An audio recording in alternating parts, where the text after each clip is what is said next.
Hello বন্ধুরা, good morning সবাইকে। কেমন আছেন সবাই? আশা করছি যে যেখান থেকে আজকের আমার এই ব্লগটা দেখছেন সবাই ভালো আছেন, সুস্থ আছেন এবং স্বাভাবিক আছেন। আমরাও ঠাকুরের আশীর্বাদে সবাই বেশ ভালো আছি। আজকে হচ্ছে সরস্বতী পুজো, তো আপনাদের সবাইকে জানাই সরস্বতী পুজোর অনেক শুভেচ্ছা। ছোটোবেলায় এই দিনটা যেন একটা অনেক দিনের অপেক্ষার একটা দিন। সেই সরস্বতী পুজোর পরের দিন থেকে দিন গোনা আবার শুরু হতো পরের সরস্বতী পুজো আসার দিন পর্যন্ত। সেই সকালবেলা উঠে ঘুম থেকে তাড়াতাড়ি করে উঠে পড়ে স্নান করা, কিংবা স্কুলের সরস্বতী পুজোর আগের দিনগুলোতে সমস্ত কাজকর্ম করা, নিজের হাতে সেগুলো করা সবাই মিলে একসাথে, এটা কিন্তু একটা বেশ আনন্দের দিন ছিল। এখন তো আর সেই সব দিন স্বপ্নের মতো। শুধু এই সব দিনগুলোতে নিজে পুরনো কথাগুলো ভাবি আর কল্পনা করি যে আগে জীবনটা ঠিক কতটা ভালো ছিল।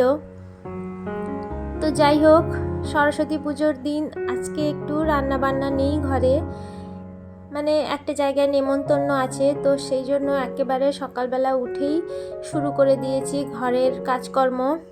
দেখবেন যেদিন সংসারে রান্না বান্নাটা থাকে না সেদিন কিন্তু ঘরের অনেক বাড়তি কাজ করে নেওয়া যায়, সেদিন হাতে প্রচুর টাইম থাকে। তো সেই জন্য সকালবেলা একেবারে ঘুম থেকে ওঠার পরে বাসনটা রাত্রে মেজে রেখেছিলাম, ঘরটা ঝাড় দিয়ে দিয়েছি।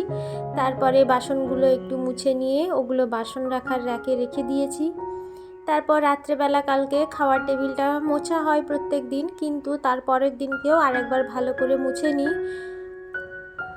এরপরে এই যে জল খাওয়ার বোতলগুলো অনেক দিন ধরে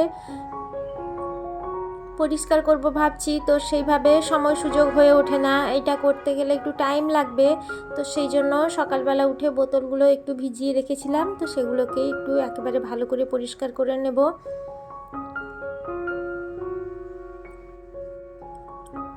বাড়ির পাশে এখানে পুজো হচ্ছে, তো ভাবছি ছেলেকে একটু নিয়ে যাব আর আমরাও পুষ্পাঞ্জলি দিতে যাব। তো সকাল থেকে সেরকম কোনো কিছু খাওয়া দাওয়া হয়নি, একেবারে পুষ্পাঞ্জলি দিয়ে যেখানে নেমন্তন্ন আছে সেখানে যাব। ছেলে এখনও ঘুমোচ্ছে, ওকে একটু তাড়াতাড়ি করে ঘুম থেকে তুলে ভাবছি স্নানটা করিয়ে দেব।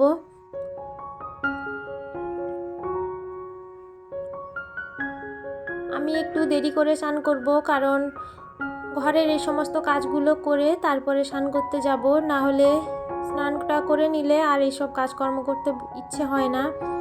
তো একটু বেসিনটা তারপর মেজে নিচ্ছি, প্রত্যেক দিনই এটা করি, কারণ সারাদিন ব্যবহারের পরে এটা খুবই নোংরা হয়ে যায়, আর এটা ইউজ করতে মানে এখানে মুখ ধুতেই কেমন যেন একটা লাগে।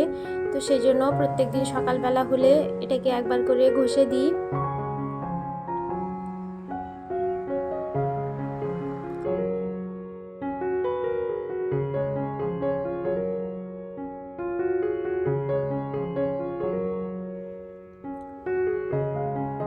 বেসিনটা ধোয়া আমার কমপ্লিট হয়ে গেছে। আশেপাশে দেওয়ালগুলো একটু ভালো করে ঘষে দিলাম, কারণ ওখানেও জলের দাগ লেগে চারিদিকটা কালো হয়ে গেছে।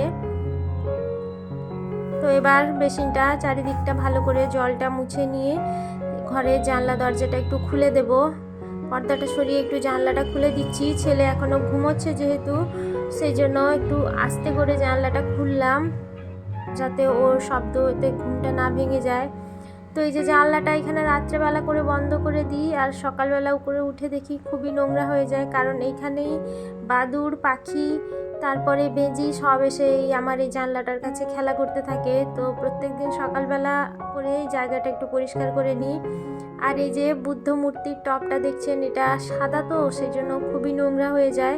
তো মাঝে মাঝে এইভাবে পরিষ্কার করে নিই, তাহলে দেখতেও ভালো লাগে। আর এই যে দুটো ছোট ছোট বোতলে মানি প্ল্যান্ট গাছ লাগিয়েছি, নিজের হাতে এগুলো করেছি, বেশ ভালো লাগছে দেখতে।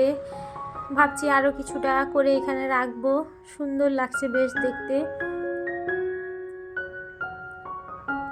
জানলাটা খুব ভালো করে একটু পরিষ্কার করে নিচ্ছি। তারপরে স্নান টান করে একেবারে চলে যাব ছাদে। স্নান হয়ে গেছে, জামা কাপড়গুলো ধুয়ে নিয়েছি, চুলটা ধুয়ে নিয়েছি। আজকে সকালবেলা উঠেই চুলে একটু তেল দিয়ে দিয়েছিলাম। জামা কাপড়গুলো এবার শুকোতে দিয়ে ঠাকুর পুজো দিয়ে দেব।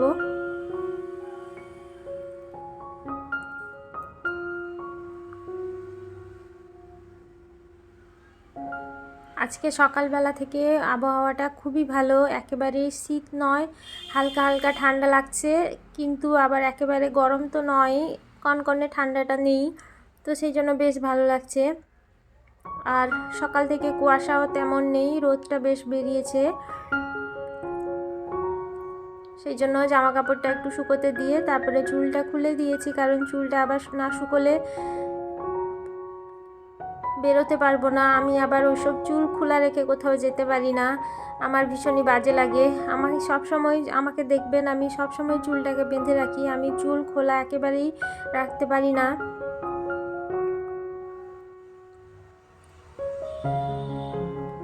তো এরপরে চলে এসেছি নিচে ঠাকুর পুজো দিয়ে, তারপরে এই যে জানলা দরজারগুলো ভালো করে একটু পরিষ্কার করে নেব। এই জায়গাটায় ঠাকুরের ছবি রাখা আছে, তো ভাবলাম একটু পরিষ্কার করে নিই, কারণ প্রত্যেক দিন আর হয় না এটা পরিষ্কার করা। কখনো সকালবেলা তো টাইম হয় না, যদি বিকেলে হয় তখন ওই মাছ টাছ খাওয়া দাওয়ার পরে সেটা আর এই ঠাকুরের ফটোতে হাত দিতে ইচ্ছে করে না। সেই জন্য আজকে যেহেতু একটু সময় পেয়েছি, তো সেই জন্য ওই জায়গাটা একটু পরিষ্কার করে নিলাম। আর এই যে দরজাটাও পরিষ্কার করে নিচ্ছি।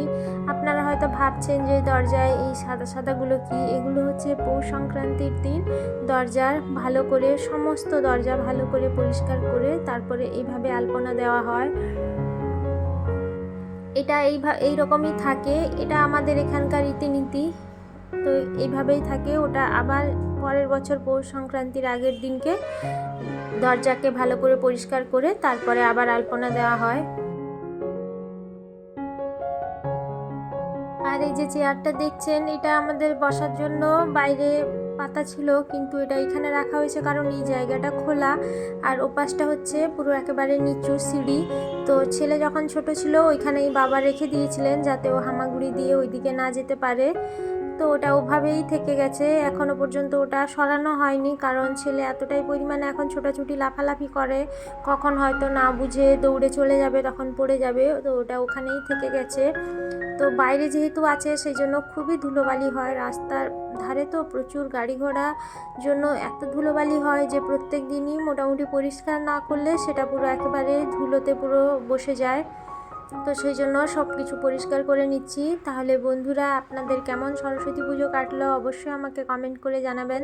আমার তো খুবই ভালো কেটেছে। আজকের মতো তাহলে আমি আমার ভিডিওটা এখানেই শেষ করছি। দেখা হবে আপনাদের সঙ্গে আবারও একটা নতুন ভিডিও নিয়ে।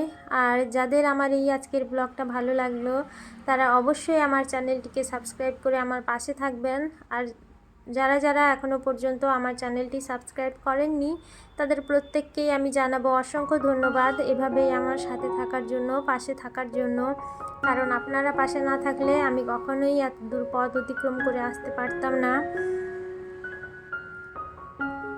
তো এখন সন্ধে হয়ে গেছে, অনেকটা সময় পেরিয়ে গেছে, সরস্বতী পুজোর মণ্ডপে গিয়ে দুপুরে নেমন্তন্ন খেয়ে সব চলে এসেছি। তো এখন ঠাকুরের কাছে একটু ধুনো দেখিয়ে নেব। আজকে যেহেতু সরস্বতী পুজো, তো ভালো করে একটু চারিদিক ধুনোটা দিয়ে দিচ্ছি। আর মশার উপদ্রব এর থেকে একটু বাঁচা যায়, এখন যেহেতু ঠান্ডাটা কমে গেছে সেই জন্য মশাটাও একটু বেড়েছে। তাহলে বন্ধুরা, আজকের মতো আমি আমার ভিডিওটা এখানেই শেষ করছি। আমার ব্লগটা কেমন লাগলো অবশ্যই আমাকে কমেন্টের মাধ্যমে জানাবেন। আপনাদের একটা কমেন্ট আমাকে অনেক ভালো ভিডিও বানাতে মোটিভেট করবে। সবাই ভালো থাকবেন, সুস্থ থাকবেন, সাবধানে থাকবেন। দেখা হচ্ছে আবারও একটি নতুন ব্লগ। ততক্ষণে সবাইকে জানাবো ধন্যবাদ।